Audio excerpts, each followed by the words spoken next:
There are places in this world where the violence of the past never truly fades, where the screams of the dying seem to echo through centuries, and where those who walk among the monuments and markers sometimes find themselves in the company of something far older than memory.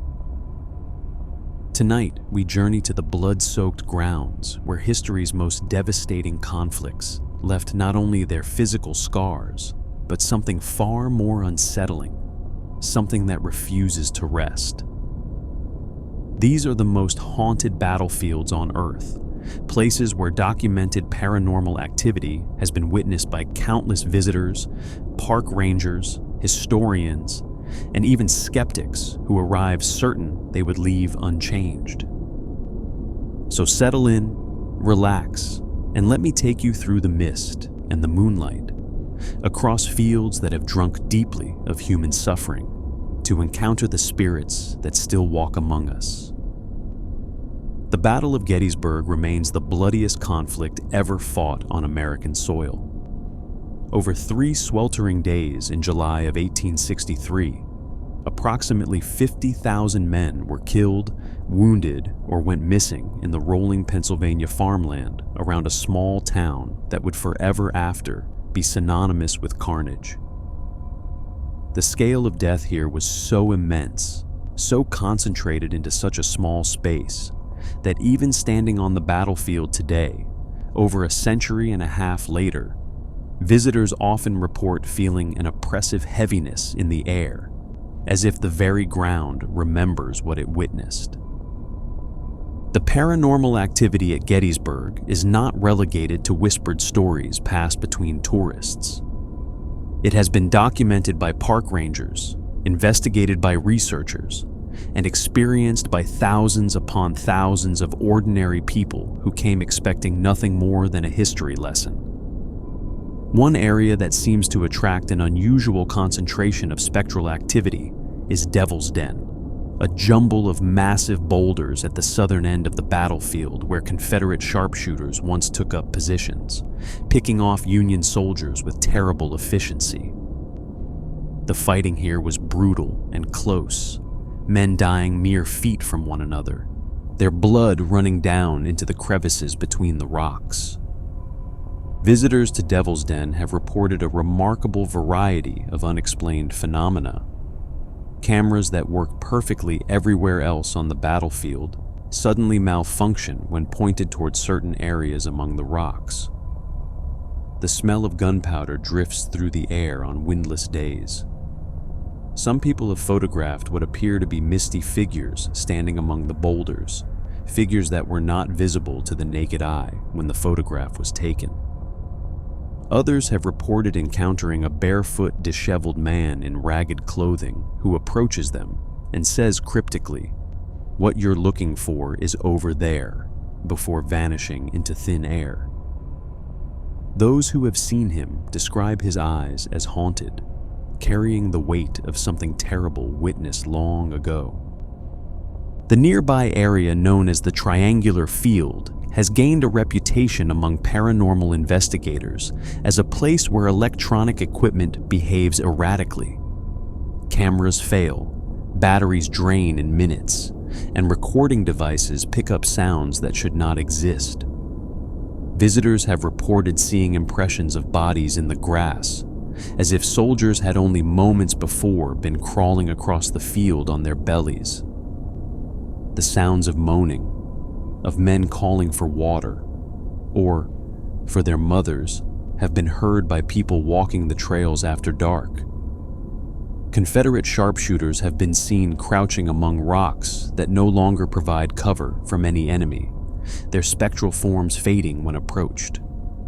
Little Round Top, where Colonel Joshua Chamberlain and the 20th Maine made their legendary bayonet charge to save the Union flank, is another hotspot for paranormal activity.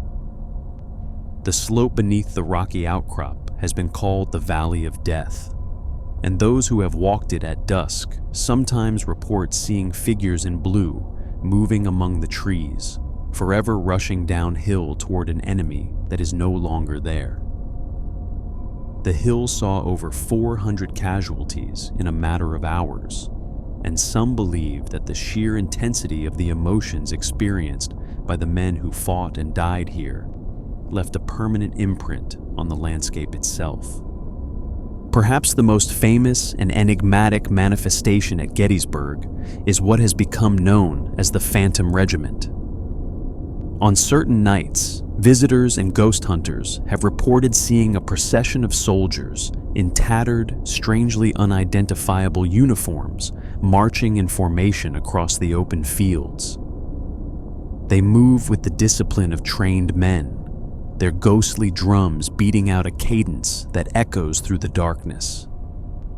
Some witnesses have heard the distant sound of musket fire accompanying the march, as if the regiment is forever advancing toward a battle that ended over a century and a half ago. When observers try to approach, the figures dissipate like morning mist burned away by the rising sun.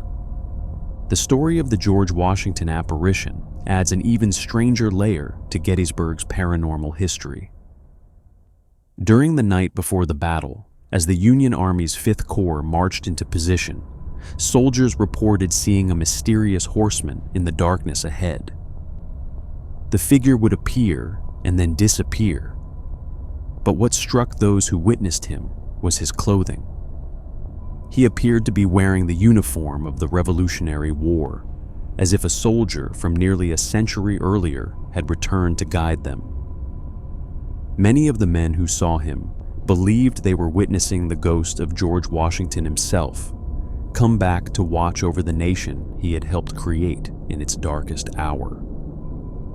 Buildings throughout the town of Gettysburg have accumulated their own histories of hauntings. The Jenny Wade House, where the only civilian killed during the battle met her end when a stray bullet passed through 2 doors and struck her in the heart as she kneaded bread in her sister's kitchen, has been featured on numerous paranormal television programs. Visitors report hearing unexplained movements, disembodied voices, and the fearful moaning of spirits throughout the house. Jenny was only 20 years old when she died, engaged to a man who would himself perish in a military hospital without ever learning of his beloved's fate. The Gettysburg Orphanage carries perhaps the most disturbing history of any building in town. Originally used as a makeshift hospital during the battle, its cellar filled with the bodies of the dead and dying, it later became a home for children orphaned by the war. The fate of those children took a nightmarish turn when Rosa Carmichael became headmistress. By accounts that emerged later, Carmichael tortured the children in her care, chaining them in a dungeon she created in the very cellar where wounded soldiers had once cried out for relief. Her cruelty has left a mark that some believe can still be felt today, and visitors to the building report encountering the spirits of both the soldiers who died there and the children who suffered under Carmichael's care. At Gettysburg College, which during the battle was known as Pennsylvania College and served as a Confederate field hospital, administrators and students have reported decades of unexplained occurrences. Dead soldiers have been seen walking around campus, appearing solid and real until they simply vanish before startled eyes. Doors in Pennsylvania Hall, the building that served as the hospital, have been seen opening on their own, as if patients who died there are still trying to leave. Park rangers in the surrounding battlefield have experienced phenomena ranging from crying babies with no apparent source to mysterious footsteps and the unmistakable smell of tobacco smoke drifting from empty rooms. The Sachs-covered bridge, a picturesque structure on the outskirts of the battlefield, carries its own dark legacy. During the battle's aftermath, 3 Confederate soldiers who had deserted their units were captured and hanged from the bridge as a warning to others. Their spirits are said to still haunt the vicinity. Visitors have reported smelling phantom cigar smoke where no one is smoking, hearing the distant boom of cannons that no longer fire, and feeling an icy tap on their shoulder, only to turn and find no one there. Photographs taken at the bridge sometimes reveal unexplained mists and shapes that were not visible to the naked eye. What makes Gettysburg unique among haunted locations is not merely the number of reported experiences, but the consistency of those reports across more than a century and a half. Visitors who have never heard the ghost stories arrive and experience the same phenomena that others have described for generations. Park rangers, who spend more time on the battlefield than anyone else, often have their own stories to share, though officially the National Park Service takes no position on the existence of ghosts. One researcher noted that, acre for acre, Gettysburg may be the most haunted piece of ground in America. Given what happened there across those 3 July days in 1863, perhaps that should come as no surprise. The fields of Antietam, Maryland, hold a different kind of horror. While Gettysburg's battle raged over 3 days, the carnage at Antietam was compressed into a single 12-hour period on September 17, 1862, making it the bloodiest single day in American history. When the sun set that evening, approximately 23,000 men lay dead, wounded, or missing. The landscape was so thoroughly soaked in blood that survivors reported the very earth seemed to weep crimson tears. And according to those who have visited since, something of that day's agony lingers still. The area known as Bloody Lane is perhaps the most haunted spot on the Antietam battlefield. Originally just a sunken farm road worn down by years of wagon traffic, it served as a natural rifle pit for Confederate forces during the battle. Union troops charged across open ground toward this position again and again, each assault leaving more bodies piled in the lane until the dead lay stacked several deep. The fighting here was so intense that the very air seemed to burn with the heat of musket fire. When Confederate defenses finally broke, the sunken road had earned its gruesome nickname. Today, visitors to Bloody Lane report experiences that defy rational explanation. The smell of gunpowder hangs in the air on days when no reenactments are scheduled and no firearms are being discharged anywhere on the battlefield. People have seen men in Confederate uniforms walking along the lane, only to watch them vanish when approached. One visitor saw several figures he assumed were reenactors, only to realize with mounting horror that he could see partially through their forms before they faded into nothing. One of the most compelling documented encounters at Bloody Lane involves a group of schoolboys from a private academy in nearby Owings Mills, Maryland. After their battlefield tour concluded, their teacher allowed them to walk around the field adjacent to the sunken road and write brief reports about what they had learned. When the teacher later read through their papers, he was struck by something strange. Multiple students who had not consulted with one another and who had written their reports independently on the bus ride home described hearing singing coming from the fields near Bloody Lane. They said it sounded like a chant, like fa la la la la, similar to the Christmas carol Deck the Halls. The teacher, an expert on Civil War history, recognized immediately what the boys might have heard. The area where they reported the singing was near the position where the famed Irish Brigade had charged the Confederate lines. These fierce Irish immigrant soldiers screamed their war cry, Fáca Balau, which is Gaelic for clear the way, as they advanced. They fought until they ran out of ammunition, then collected cartridges from the dead and wounded and continued fighting. Eventually their cries faded as nearly 60% of the brigade fell. The sound the boys described, that fa la la la la pattern, was an eerily accurate approximation of the Gaelic war cry spoken by boys who had never studied the Irish Brigade or heard of their famous battle cry. Burnside Bridge, where General Ambrose Burnside's forces finally pushed back Confederate defenders after multiple failed attempts, is another hotspot for paranormal activity. Many soldiers were hastily buried in and around the bridge in unmarked graves, their final resting places lost to history. At night, visitors have reported seeing balls of blue light moving around the bridge and surrounding areas. The sound of drums playing cadence has been heard fading into the darkness, as if a regiment is marching away into eternity. The bridge sits quietly during the day, a peaceful stone structure spanning a gentle creek. But something about it changes when darkness falls.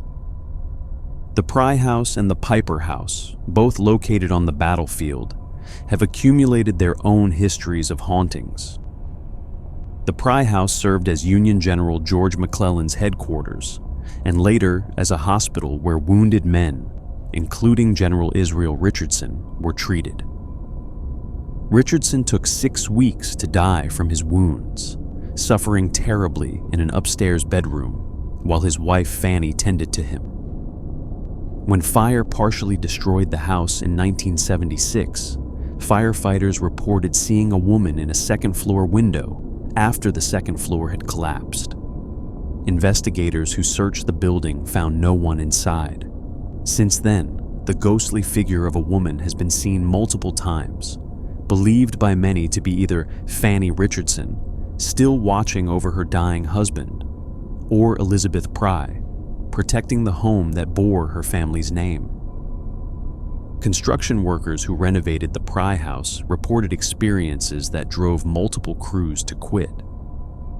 One worker was interrupted by an apparition of a woman in 19th century clothing who stood staring at him before vanishing. A later group all saw the same woman glaring down at them from an upper floor window, a window in a section of the house where no one was supposed to be. When they went inside to investigate, they found no one.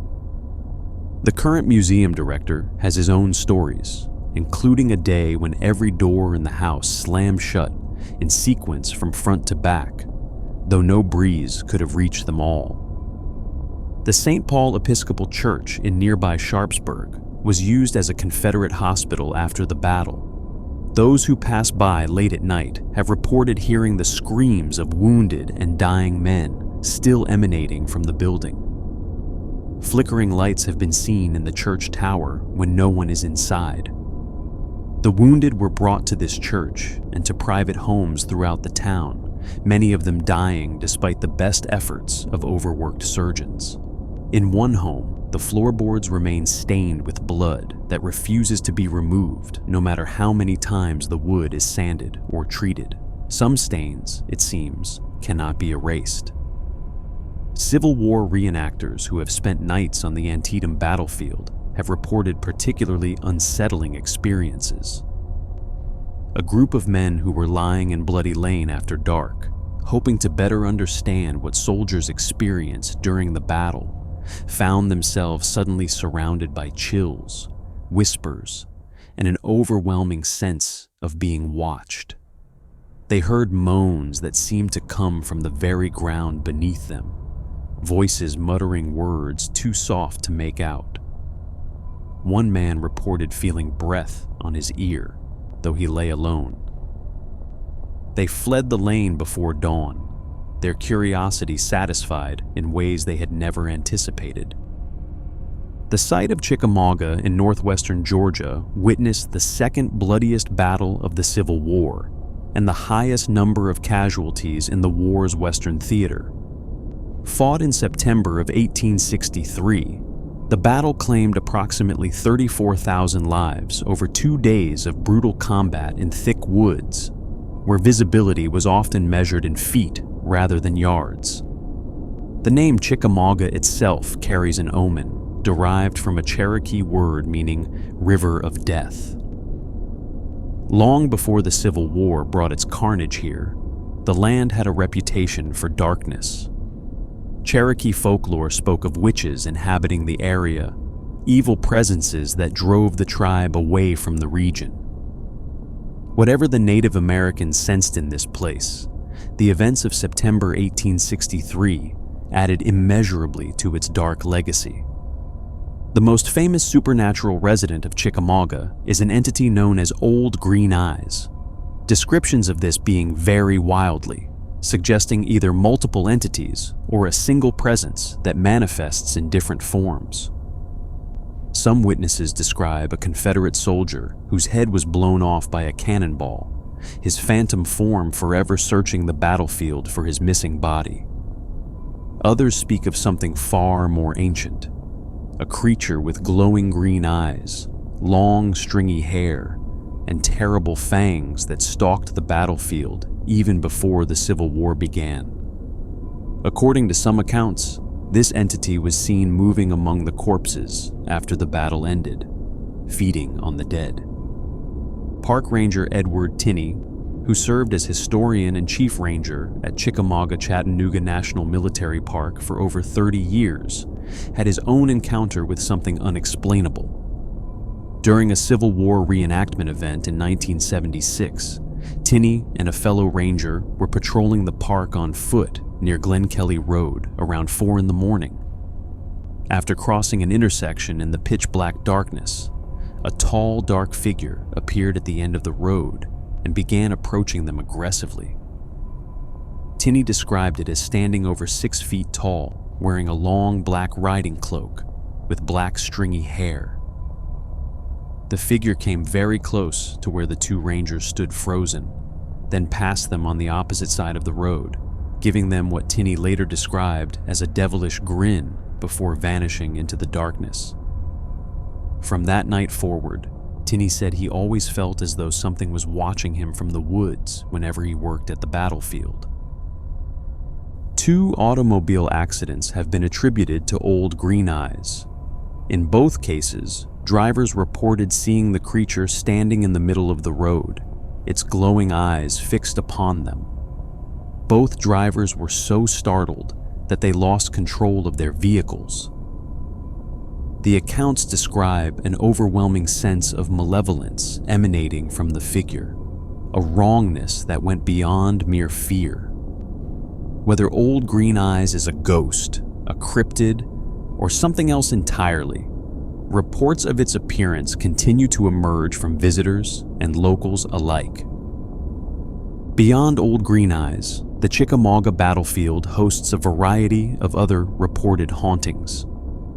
The Lady in White is said to wander the field searching for her husband, who died in the battle. She has been seen at all hours, drifting among the monuments and grave markers, her white dress standing out against the darkness.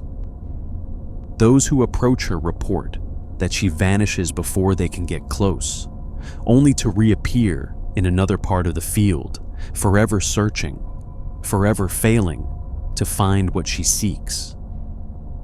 Strange lights have been reported throughout the battlefield, particularly near the Wilder Tower. Some believe these lights are the ghostly lanterns of women and sweethearts who came to the battlefield after the fighting ended, searching among the dead and wounded for their loved ones. The lights flicker and move in ways that artificial lights cannot, drifting across the field without any apparent source. People who live near the battlefield report hearing gunshots, moaning, and crying throughout the night, sounds that have no earthly explanation. Others have heard the organized tramp of soldiers marching, though no one is there when they investigate. The area around Snodgrass Hill, where Union General George Thomas made his famous stand that earned him the nickname Rock of Chickamauga, is considered particularly active. Visitors report feeling watched, sensing presences just out of sight, hearing whispers that fade when they try to listen more closely. Paranormal investigators who have examined the area report capturing electronic voice phenomena, unexplained sounds picked up by recording equipment that were not audible at the time of recording. Whether these represent the voices of the dead or some other phenomenon, they add to Chickamauga's reputation as one of America's most haunted battlefields. The rolling moors of Culloden in the Scottish Highlands carry an atmosphere of desolation that has nothing to do with weather or season. Here, on April 16th, 1746, the final battle of the Jacobite Rising was fought, and here the Highland way of life came to its bloody end. The battle itself lasted less than an hour, but in that short span, approximately 1,500 Jacobite soldiers were cut down by government forces. What followed was worse still. The Duke of Cumberland, who commanded the government army, ordered no quarter to be given. Wounded men were bayoneted where they lay. Those who tried to flee were hunted down and killed. The reprisals that followed saw the traditional Highland clan system brutally dismantled, families scattered, and a culture effectively destroyed. The ghosts of Culloden have been reported since shortly after the battle. On the anniversary of the fighting, the 16th of April, the moor is said to come alive with spectral reenactments. Visitors have reported hearing the clash of swords, the boom of artillery, the screams of the wounded.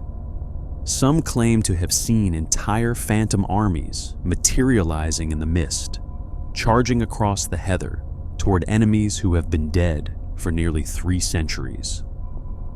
A lone figure has been seen walking the battlefield in Highland dress, muttering the word "defeated" over and over again, his face carrying the devastation of a cause lost forever. One particularly striking account comes from 1936, when a woman visiting the battlefield reported lifting a tartan cloth that lay across one of the grave mounds. Beneath it, she claimed to see the apparition of a severely wounded Highlander, his wounds gaping and fresh as if the battle had ended only moments before. The vision lasted only seconds before it faded, leaving her standing alone among the burial markers. The author Diana Gabaldon, who wrote the popular Outlander novels that feature Culloden prominently, visited the battlefield during her research. In interviews, she has spoken about her experience there. "I've walked a lot of battlefields," she said. "Most are not haunted. That one is."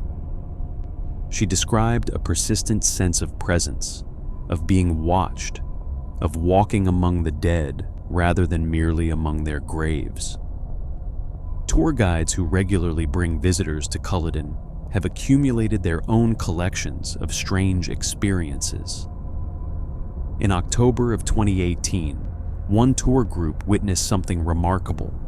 They arrived on a sunny morning, but as they stood near the cairn that marks the center of the battlefield, a thick mist rolled in at an unusual speed, moving at the pace of a running man. The mist traveled only along the Jacobite line, following the path of the clan markers. Then suddenly it changed direction and began moving diagonally across the field, in exactly the same direction the Jacobites had charged during the battle. The witnesses stood in awe, watching what looked like hundreds of ghostly figures rushing past them in the mist, charging toward the government lines one final time. St. Mary's Well, located near the battlefield, is said to be haunted by the ghosts of Highlanders who died in the battle or its aftermath. Nearby is the Well of the Dead, where the body of Alexander MacGillivray, the leader of Clan Chattan, was found after the fighting ended. MacGillivray had led such a ferocious charge that he broke through the first line of government defense before being killed. A plaque now commemorates his bravery. Those who visit the well report feeling sudden chills, hearing whispers in Gaelic, and sensing presences that watch from just out of sight. The Little Bighorn in southeastern Montana holds a unique place in American history. Here, on June 25, 1876, Lieutenant Colonel George Armstrong Custer and approximately 268 men of the 7th Cavalry met their deaths at the hands of a combined force of Lakota Sioux, Cheyenne, and Arapaho warriors led by Sitting Bull and Crazy Horse. It was a stunning defeat for the United States Army, and a brief moment of triumph for the Native American tribes who had been pushed steadily westward for decades. Within a year, the victory would prove hollow, as the government redoubled its efforts to force the tribes onto reservations. But on that summer day, the battlefield belonged to the warriors. The Crow Indians, who have lived near the battlefield for generations, had a name for the first superintendents of the Little Bighorn Cemetery. They called them ghost herders. Each morning, as the superintendent raised the flag over the cemetery, the local residents would watch, believing that the gesture was a signal to the spirits to stop haunting the battlefield and return to their graves. Whether the flag ceremony held any power over the dead is debatable, but the stories of hauntings at Little Bighorn are not. The stone house, built in 1894 as the residence for the cemetery superintendent, sits at the heart of the battlefield's paranormal activity. Ranger Jacobson and his wife were warned about the house before they moved into the ground floor apartment. They experienced doorknobs turning and opening doors when no one was there, unexplained footsteps overhead in the empty second-floor apartment. The strangest incident involved a frozen chicken that Jacobson's wife had taken from the freezer. As she held it, both she and her husband heard a high-pitched whine that pierced the entire apartment, a sound with no apparent source that ceased as suddenly as it began. A woman named Christine Hope, who worked as a seasonal employee at the park, had an experience that stayed with her for years afterward. One night, she awoke around 3 in the morning and saw a man standing in her bedroom, illuminated by moonlight streaming through an uncurtained window. He wore modern clothes, but something about his face seemed out of time. His haircut resembled that of soldiers from the period of the Little Bighorn battle. He had a light beard and a handlebar mustache. Most striking were his eyes, which were wide with terror, as if he were seeing something horrible that she could not perceive. He seemed oblivious to her presence, staring at something in another time or place. After a few minutes, he simply vanished. The ghost of Custer himself has reportedly been seen roaming the halls of the Battlefield Museum late at night.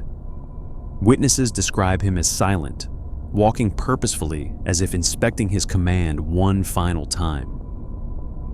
Unlike some ghosts who seem trapped in a loop, endlessly repeating the same actions, Custer's spirit appears aware of its surroundings, though it makes no attempt to communicate with the living. Those who have encountered him describe feeling an intense melancholy, as if the spirit itself radiates the weight of its catastrophic defeat. The battlefields of the First World War, particularly those along the Western Front, carry their own burden of the supernatural. The scale of death in these conflicts dwarfed anything that had come before. The Battle of the Somme alone, which raged from July to November of 1916, produced over 1 million casualties. The Third Battle of Ypres, better known as Passchendaele, claimed approximately 500,000 lives in a landscape so churned by artillery that soldiers drowned in mud-filled shell holes. The violence of these battles, combined with the millions of bodies that were never recovered or properly buried, created conditions that some believe are ideal for hauntings. At Mametz Wood on the Somme battlefield, locals who have grown up surrounded by these fields of death tend to avoid certain areas, particularly after dark. Ghost stories from this location are so numerous that it has become a focus of paranormal investigation. Allied soldiers have been seen among the trees, moving through positions they held over a century ago. The spookiest account comes from a writer traversing the Nairne Street Trench, located among a cluster of woods with biblical names. As he walked, the hair stood up on the back of his neck. Then, clearly and unmistakably, a male voice spoke directly into his ear. "We're still here." The Newfoundland Memorial at Beaumont Hamel marks one of the war's most devastating single losses. On July 1st, 1916, the first day of the Battle of the Somme, 801 officers and men of the Newfoundland Regiment went over the top. 68 emerged alive and unwounded. The site is marked by a bronze caribou overlooking the battlefield, and below it stands a replica of the Danger Tree, a landmark toward which the men advanced through murderous machine gun fire. Visitors to this memorial report experiencing sudden and inexplicable chills that reach deep into their bones, a cold that has nothing to do with weather. Some describe an overwhelming sadness that comes upon them without warning, a grief that feels borrowed from another time. At Ypres in Belgium, the Meningate Memorial commemorates the nearly 55,000 British and Commonwealth soldiers who died in the surrounding battles and whose bodies were never found. Every evening at 8 o'clock, traffic through the gate stops and volunteer buglers sound the last post in tribute to the fallen. This ceremony has continued nearly every night since 1928, interrupted only during the German occupation in World War II. Artist Will Longstaff, walking through Ypres after attending the gate's 1927 dedication, reported seeing a vision of steel-helmeted spirits rising from the moonlit cornfields around him. He returned to London and painted Meningate at Midnight, which shows ghostly soldiers marching through a field of poppies toward the memorial. The painting became famous, resonating with a public still grieving their dead. Locals around Ypres have their own stories to share. An elderly woman who has walked her dog through the former battlefields for years speaks of mysterious lights flickering in what was once no man's land, of half-heard screams in the night, and of corners of fields where generations of dogs have refused to go. At Essex Farm Cemetery, near the bunker where Canadian physician John McCrae wrote the famous poem In Flanders Fields, visitors have reported hearing echoes of voices, gunshots from the war, and encountering the apparitions of McCrae and his friend Alex Helmer, who died in the fighting and inspired the poem. The Passchendaele battlefield, where so many men drowned in mud they could not escape, is said to be haunted by the sounds of battle. Disembodied screams, the slamming of doors with no source, and distant machine gun fire have been reported by visitors. One local woman recalls how her dog, and all the dogs in her family, going back generations, have refused to enter certain parts of the former battlefield. Animals, some believe, are more sensitive to presences that humans cannot perceive. The reports from Passchendaele are so common that it is said to be easier to find someone who has had an experience there than to find someone who has not. The Civil War battlefield at Stones River in Tennessee witnessed one of the war's most gruesome scenes over New Year's Eve, 1862, and the days that followed. Approximately 23,000 men fell during the battle, and the fighting left such an impression on the land that visitors continue to report encounters with the dead. The most famous specter here is known as the Headless Horseman, believed to be Lieutenant Colonel Julius Garesha, who had premonitions of his death before the battle. A deeply devout Catholic, Garesh took Holy Communion on the morning of December 31st before riding into combat at his friend General William Rosecrance's side. As Confederate artillery opened fire, a cannonball whizzed past Rosecrans and struck Garesha in the head, decapitating him instantly and spraying the stunned general with blood and brain matter. Garesha's horse carried his headless body for some distance before it fell. Ever since, The ghost of a headless horseman has been reported near the railroad tracks and the cemetery at Stones River. Railroad workers and Civil War reenactors have seen him riding through the darkness, his form illuminated by moonlight, his head missing above the jaw. The sightings increase around Halloween, but they occur throughout the year.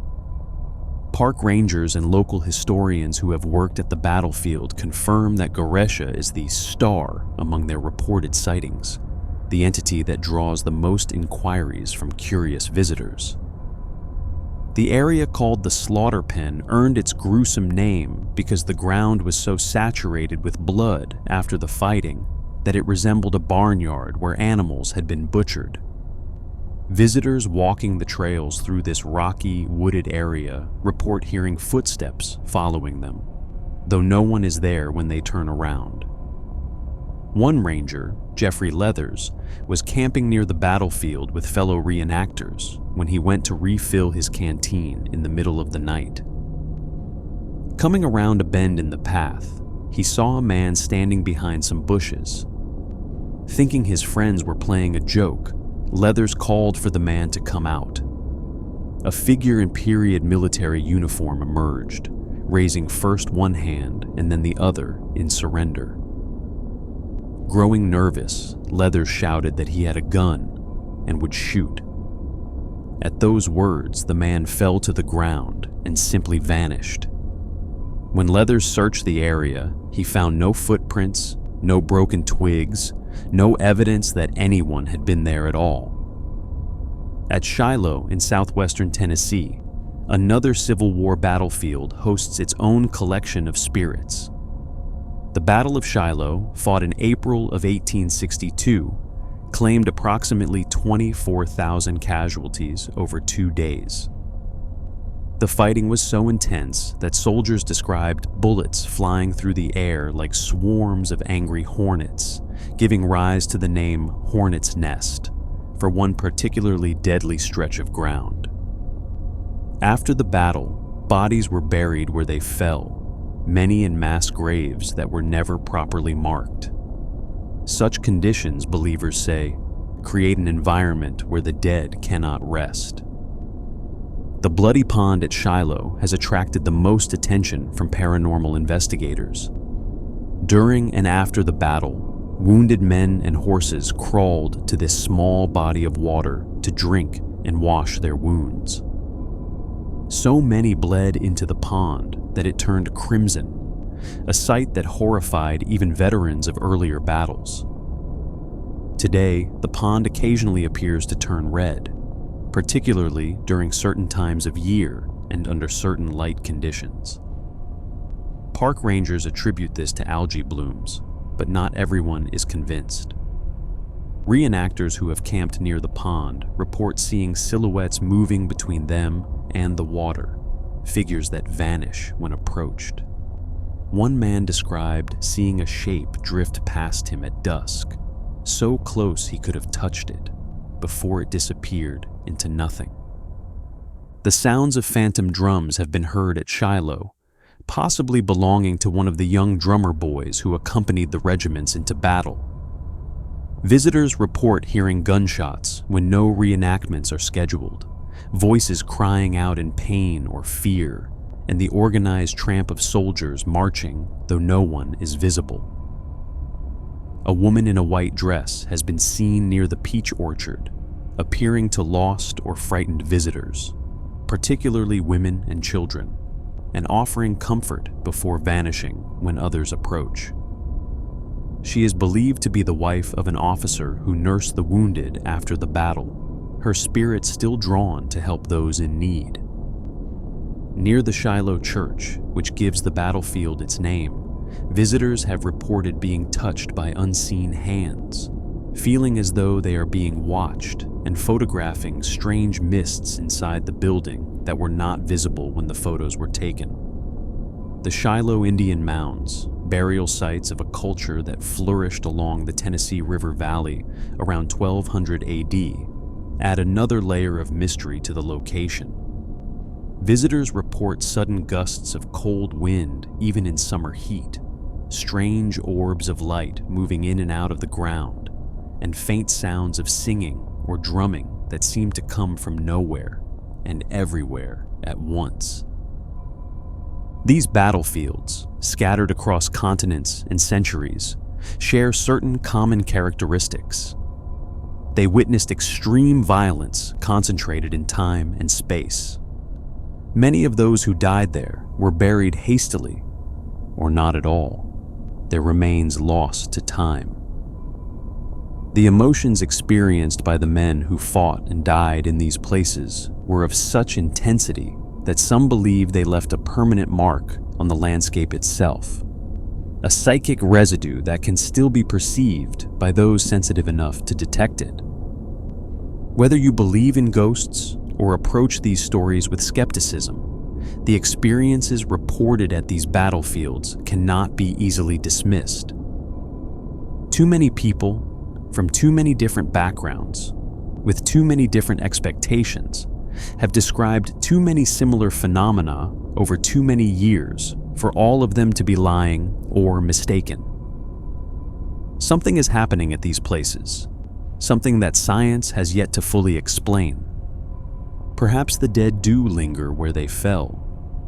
Perhaps the intensity of combat leaves an impression on the earth itself, a recording that plays back under the right conditions. Perhaps our minds, faced with places of such profound historical tragedy, create experiences that help us connect with the past. Or perhaps, as the voice in the trench at Monmouth's Wood declared, they are still there, waiting for someone to acknowledge their presence, waiting for someone to remember. The phenomena at these battlefields extend beyond simple apparitions. Paranormal investigators who have conducted systematic studies at these locations have documented a range of experiences that challenge our understanding of what is possible. Electronic voice phenomena, or EVP, has been captured at nearly every major battlefield, with recording equipment picking up whispers, commands, and sometimes entire conversations that were not audible to those present at the time. At Little Bighorn, researchers have captured what sound like desperate orders being shouted, voices calling out names, and the unmistakable sounds of combat. At Gettysburg, investigators have recorded what appeared to be conversations between soldiers, fragments of dialogue that reference specific units and commanders who fought there. Temperature anomalies are another commonly documented phenomenon. Investigators using thermal imaging cameras have recorded sudden dramatic drops in temperature in specific locations, sometimes as much as 20 or 30 degrees in the span of seconds. These cold spots often correlate with areas where heavy fighting took place or where significant numbers of casualties occurred. Some researchers theorize that whatever energy manifests as ghosts draws heat from the surrounding environment, creating these pockets of inexplicable cold. Others suggest that the cold itself may be a form of manifestation, a way for presences to make themselves known to the living. Electromagnetic field detectors, commonly used in paranormal investigation, frequently register unusual readings on battlefields. Spikes in electromagnetic activity have been recorded in areas with no apparent electrical sources, and these spikes often correlate with other reported phenomena such as apparition sightings or audio recordings. Skeptics argue that such readings could be caused by underground mineral deposits, power lines, or equipment malfunction. But investigators point to the consistency of the readings, the way they cluster around historically significant locations, and the correlation with other types of evidence as support for a paranormal explanation. Photographs taken at battlefields have produced some of the most compelling and controversial evidence. Images captured at Gettysburg, Antietam, Chickamauga, and other sites have shown what appear to be translucent figures, faces in windows where no one was standing, and misty forms that were not visible to the naked eye at the time. Digital cameras, which are more sensitive to certain frequencies of light than the human eye, sometimes capture images that film cameras miss. Skeptics point out that many such photographs can be explained by lens flare, dust particles, light anomalies, or outright hoaxes. But other images resist easy explanation, showing details too specific to dismiss as accidents of light and shadow. The psychological impact of visiting battlefields is itself worthy of consideration. Many people report feeling a heaviness, a sadness, or an oppressive sense of grief when walking these grounds.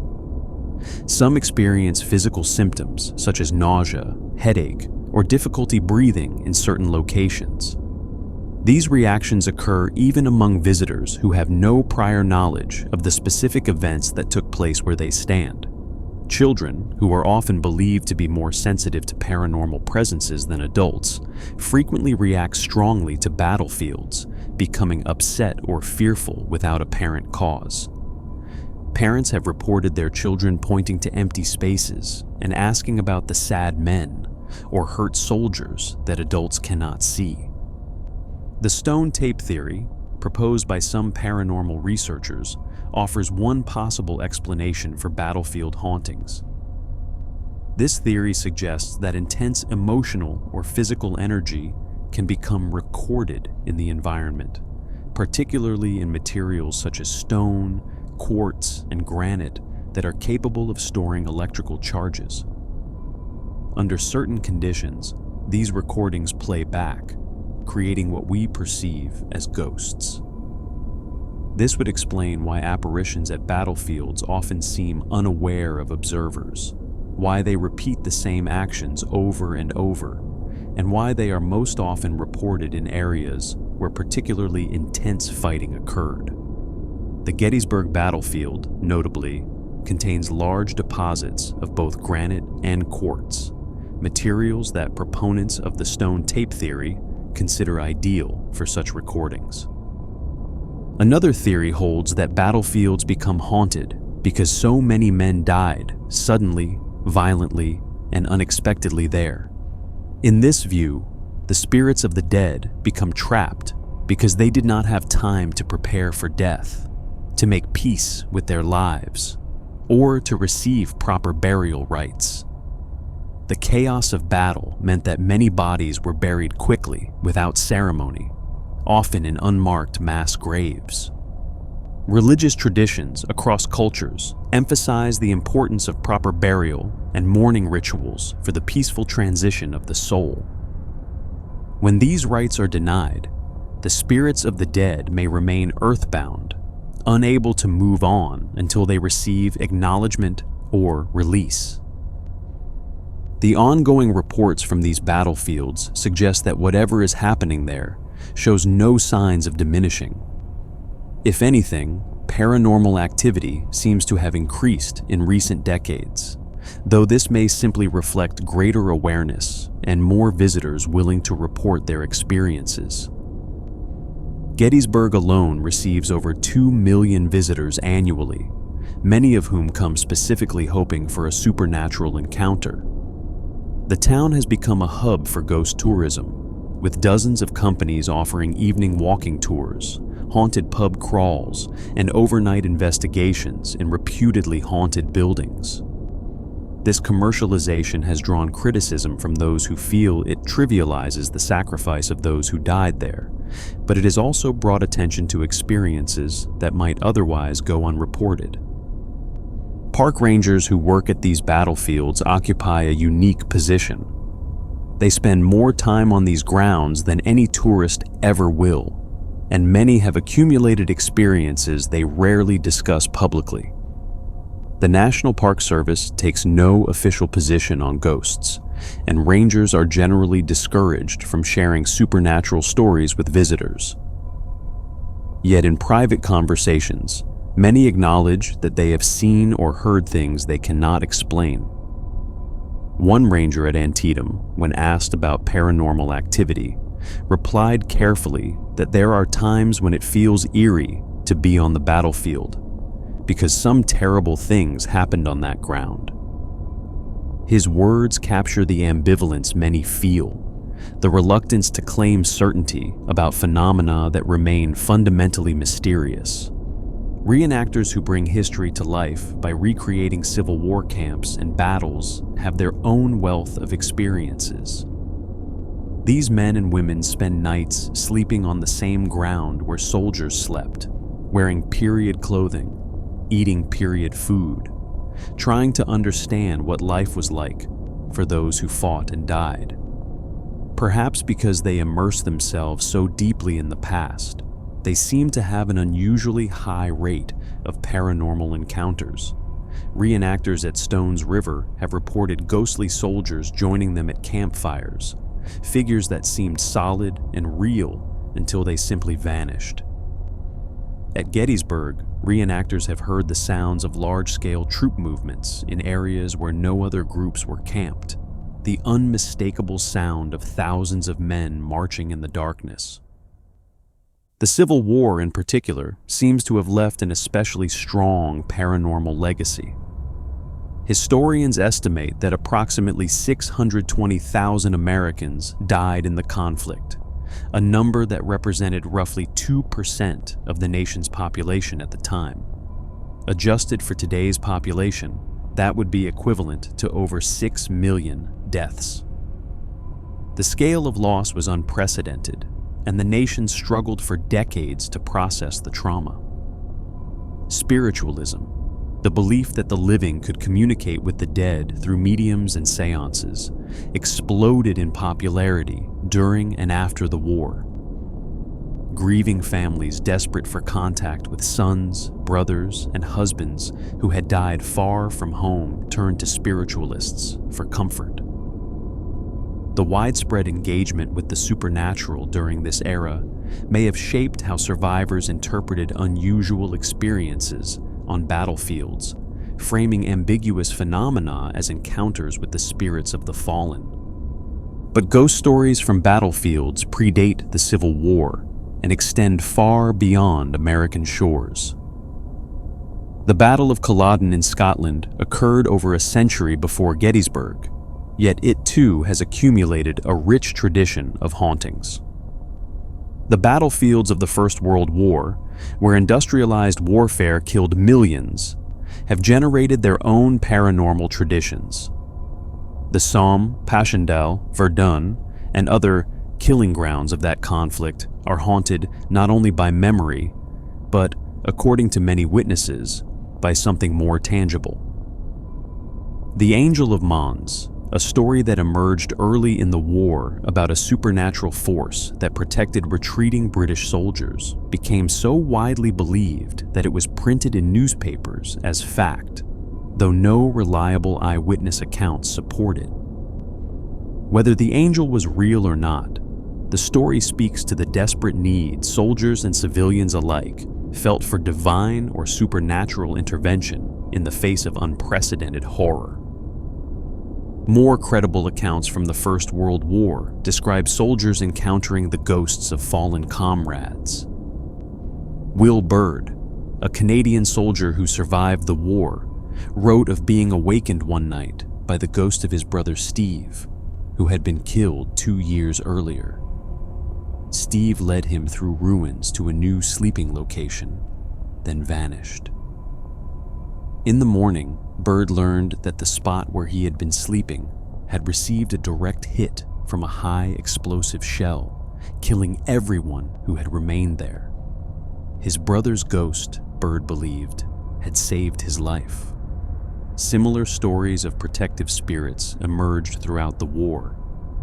Officers reported seeing former commanders who had died in earlier engagements, appearing briefly to offer guidance or warning before fading away.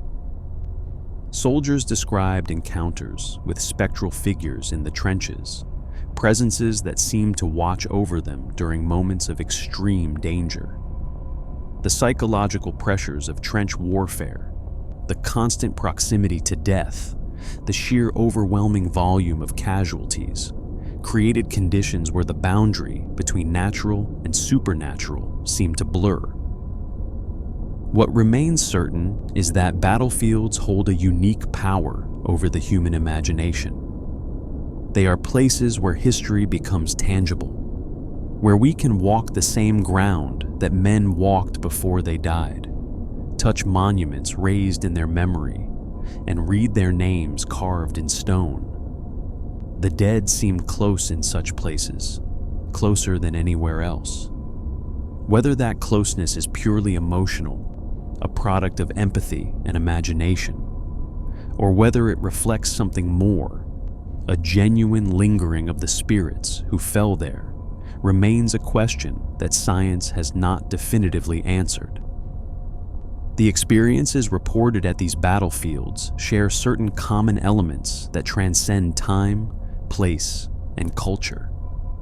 Visitors describe sensory phenomena, sights, sounds, and smells that have no apparent source. They report emotional experiences, sudden, overwhelming feelings of sadness, fear, or grief. They describe physical sensations, unexplained chills, the feeling of being touched or watched, and they report encounters with figures that appear solid and real until they vanish, leaving witnesses to question what they saw. These experiences have been documented by researchers, recorded by investigators, and reported by ordinary people from all walks of life. They occur to believers and skeptics alike, to those who hope for supernatural encounters, and to those who approach battlefields with purely historical interests. They occur during the day and at night, in good weather and bad, to individuals and groups. They have been occurring for as long as people have visited these sites, and they show no signs of stopping. Perhaps the ghosts of battlefields are trying to tell us something. Perhaps they want to be remembered, to have their sacrifice acknowledged, to ensure that the living do not forget what they endured. Perhaps they are trapped in moments of extreme emotion, unable to move beyond the terror and pain of their final hours. Perhaps they are protective presences, watching over places that were sanctified by their blood.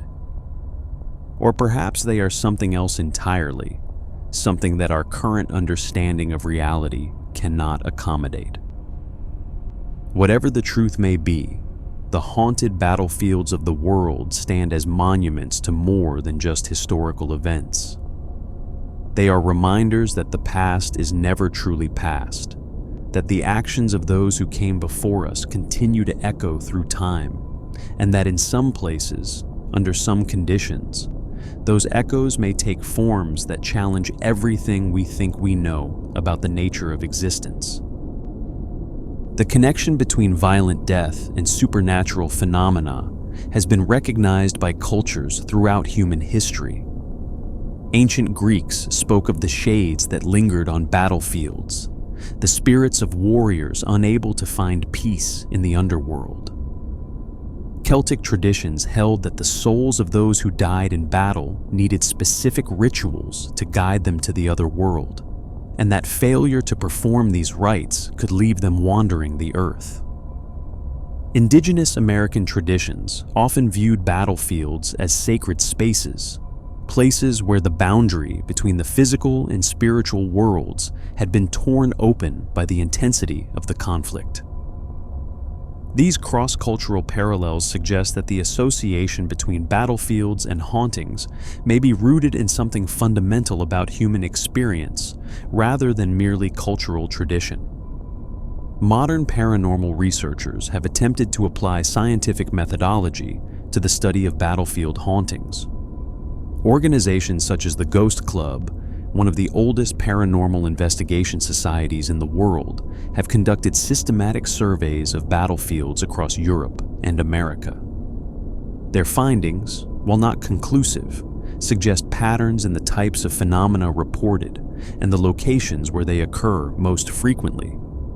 High casualty areas consistently generate more reports than low casualty areas. Locations where fighting was particularly close and brutal tend to be more active than locations where casualties resulted from artillery fire at a distance. Buildings that served as field hospitals or morgues are more likely to be haunted than buildings that were merely damaged during fighting. These patterns could support either supernatural or psychological explanations.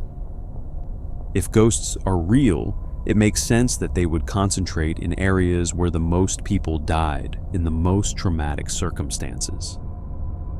But if hauntings are psychological phenomena, it also makes sense that visitors would have more intense experiences in places they know were sites of extreme suffering. The challenge for researchers is distinguishing between these explanations, and so far, no methodology has emerged that can definitively do so. What we can say with certainty is that millions of people have visited haunted battlefields and come away changed. Some have had experiences they interpret as supernatural. Others have felt a deeper connection to history, a more visceral understanding of what the men who fought there endured. Still others have found peace, closure, or healing by walking the grounds where their ancestors fell. The power of these places is undeniable, whether or not that power extends beyond the psychological. As technology advances, new tools for investigating battlefield hauntings continue to emerge. Full-spectrum cameras that can capture wavelengths of light invisible to the human eye have produced intriguing images at various sites. Sophisticated audio recording and analysis equipment has isolated sounds that seem to defy natural explanation. Thermal imaging has revealed anomalies that correlate with reported apparition sightings.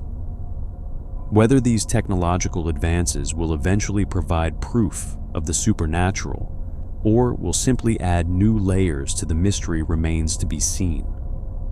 For now, the battlefields keep their secrets.